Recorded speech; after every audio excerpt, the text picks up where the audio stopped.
All right, welcome to Real Estate vs. Technology. I'm your host, Norman Kinsey. We have our co-host, Mr. Dan Gandy. Welcome, Dan. Thanks for having me. Of course. And we have a special guest today. Welcome to Real Estate vs. Technology. Well, you'll get the inside scoop from top producing real estate professionals all around the country, best practices, techniques, and learn about what technology they're using to drive to ensure their success in this world we call real estate. We have Gina on the show. Thank you so much for being on the show here with us today. Gina, how's your day going? It's going good. Thanks for having me, guys. Of course. And right now we're in a transition with our 2.0 podcast. So we have a little bit of a different backdrop, but we're going to have an amazing show today. At the beginning of the show, we would love to get more into you. Who are you? What areas do you serve? Things like that. So tell us what areas do you serve, how long you've been in the business, and what made you get into the business? Yeah, no, definitely. Thanks so much. My name is Gina Sahota. I'm from Vancouver, British Columbia, Canada. By day, I work for a development construction company here in Vancouver. So I'm in sales, marketing, customer care, whatever you want to throw at me. I am on site with the guys as well. So I've been doing that for the past 4 years. And my previous life, I was working in banking for 12 years. So I started from a bank teller, moved my way up to sales, management, head office, and everything. And inside me, I knew that there's something else I really wanted to do. And I always would meet business owners that had real estate in their portfolios. Somehow, you know what, success, real estate, it made sense. And I've always loved the mortgage side of the business, lending. So I was like, you know what, I'm going to start investing. So back in 2006, I started with 2 properties, 1 townhouse, 1 condo. And it kind of snowballed from there, from these small purchases to multifamily. So just a little bit, of my background. That's awesome. So how long have you been in the business now? Since, I guess, 2006. Okay. So learned a lot and everything as you go. Yeah, real estate's great. That's awesome. And just from my end, even in the business or in the development side, what are some tools or technology that you use to enhance your business or make it easier day to day? Yeah, honestly, technology, even with the internet, Zoom is really awesome just to connect with homeowners, especially in times like this and everything. Sometimes with COVID, we weren't able to show the homes that were ready to go before, possession. So you know what? Pick up the phone, we'll Zoom call with the client and show their home before possession, right? Sense of, peace for the homeowners. And it really gets the job done, and we're not delaying any closings because, when you're looking at the bigger scale of things, you have you're managing, the closing loans and everything else for the developer as well. So yeah, that's awesome. For sure. And are you guys using any project management software or CRM for your clients or? Yeah, so a lot of things that I've been using in the past as well and currently, Avesdo is a really great system to track, your sales, just information regarding your clients. A lot of the times we use Bridget system, so that's more of a construction software. Okay. And then I know that just with small technologies that we've been using at Lasso as well. So that's something that we've used in Canada. So I'm not sure in the US if you guys use that, but very similar technologies we use. Thanks for telling us about that. Yeah. And then in terms of traditional marketing and how it relates to new construction and development and traditional marketing, like the mesh there, when you guys are looking to acquire properties or you're doing any type of marketing towards, potential sellers or landowners, what would you say is primarily some of the best marketing that you guys use? You know what? It's old school. Honestly, picking up the phone, knocking on doors. At the end of the day, technology you can hide behind your computer screen. But that face-to-face or that interaction with individuals, that's the best thing that you can do, right? I've been reading a lot of Grant Cardone's, he has a lot of videos and books out there, and it's just really old school, just getting down to just picking up that phone, making that call. I know it's scary, but you just got to do it. Yeah. You definitely do too. And technology-wise, phone, it's a technology. It's an older technology, but it's definitely a technology. That's awesome. Yeah. Cool. So as far as your business and what have you, so where do you see yourself in the next 5 years? So right for the next 5 years, so a lot of things have come up, like a lot of events, speaking events. So one of the things that we had postponed was the Canadian Wealth Summit in Canada. So we would have Grant Cardone, Kevin Harrington, Kevin Hart at this event. So I was one of the speakers for real estate. I'm very passionate about people having at least some sort of real estate, the correct kind of real estate in their portfolio, just because I've had that banking background. And I know like mutual funds, people don't understand them, right? So it's just something, real estate's easy to do. So it definitely expanding, mentoring people, getting on more stages as well. That's awesome. And just really like building my portfolio. I have some multifamily buildings, but expanding more and teaching others how to do it as well.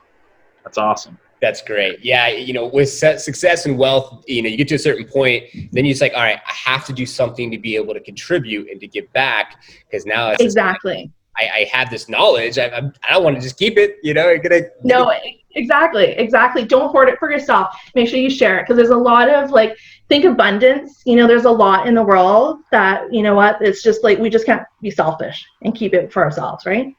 So true. So before we wrap things up, we have some more questions for you. I know Dan has one for you. Yes, definitely. I'm going to adapt this question a little bit. Usually I'm asking, if you're a real estate agent just getting into the business, what biggest piece of knowledge or tidbit would you provide someone else? But what I really wanted to ask, I think, is being an investor and being someone that's worked in the lending side as well as development now, you have a wide range of knowledge about a unique sector of real estate that usually is not a guest that we have on our show, and that's why we're excited about it. What would you say to a real estate agent or a real estate agent's client? What would be the one piece of advice if they wanted to step into multifamily or development or even managing their own real estate as an investor the first time? What would you say the best advice to them would be? Honestly, one of the things, just because I deal with a lot of realtors, like hundreds and hundreds of them, and a lot of people, they just come in and out. They don't leave a memorable mark in the developer's eyes and everything. There's some that really shine. And the reason why that those realtors shine and, they're going to get more business in the future is they're proactive. Like, yes, they bring these purchasers to the developer, they sign the contract, and they're like, okay, I'll see you in 2 years when the property is set to go, and I'm going to collect my commission check. But between the time of signing and the key handover, there's a lot of things that the realtor can stick handle as well. If there's any issues, attend the walkthrough for the homeowners, and just be proactive, and it just leaves a memorable mark just with the developer. I love that. That being proactive. Yeah. Being proactive, being there, those are all great things. I feel like there's a lot of, and this isn't against anyone as far as the negative side, more of a positive reinforcement that it's not about the money, right? It's more about going the extra mile and maybe having a standard operating procedure that can then line things out to make it so it's smoother for that individual or for the other party. So then there's less question marks. I feel like in the world of real estate, there's so many moving parts. Oh, absolutely. Yeah. A lot of questions. I also believe that if you're going to be a real estate agent that's going to work in investments and be able to educate your customer, one of the biggest things that I see is the ability to understand the numbers, understanding cap rates, understanding gross rent multipliers, cash on cash returns, internal rate of return. You need to understand those mathematics that support how you're going to sell a property or how you're going to assist your buyer buying an investment property, because it's not just about price and what it looks like. Yeah. You're buying a business and you need to know what's going on. So yeah. Definitely less personal feeling and personal emotions involved in your side of the business. So a couple of last questions I have for you before we open up the floor and have you say anything that's going on in your life and what you want to talk about there. And a couple things is so any books or podcasts or anything that you read that you can, for the listeners out there and the viewers can take and maybe can deep dive into that can help them and maybe them getting into this line of the world of real estate? Yeah, I mean, back in the day, Rich Dad Poor Dad, that was an awesome that book, just as a reference point as well. Yeah. And definitely what's made a huge impact in the past 2 years, which I've been really doing self-development, a lot of Grant Cardone's like books and everything, the 10X rule, just, thinking about, your bigger purpose in life, because yeah, you can like look forward to a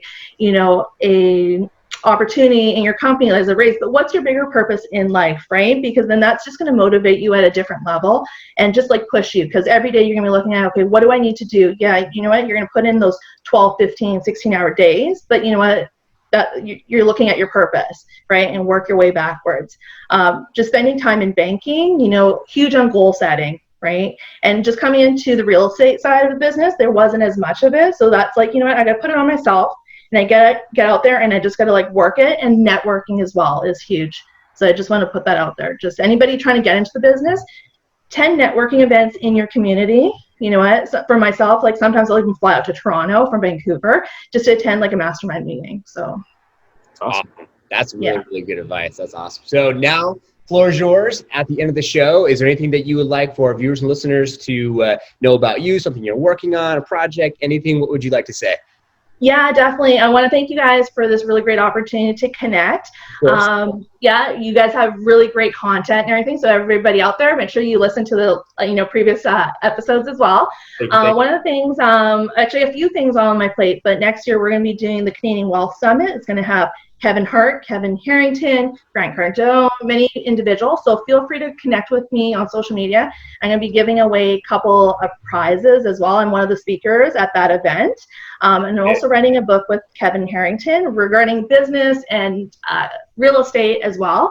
So feel free to connect. I'll be giving some freebies and stuff like that. So we'll leave the link and everything in the bio. So wow. Perfect. That's so cool. Yeah, definitely send us those links. We need those. And yes, thank you so much for being on the show today, Gina. We really appreciate it.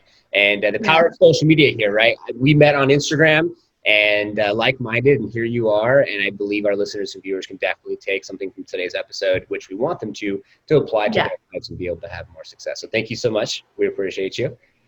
Dan, thank you as well. We really appreciate you coming in today and co-hosting. Thank you so much. You're welcome. I love having our wild card guests that bring a new perspective from a different sector of real estate, as well as agents. I love them as well, but it's always good to have a 360-degree perspective. So.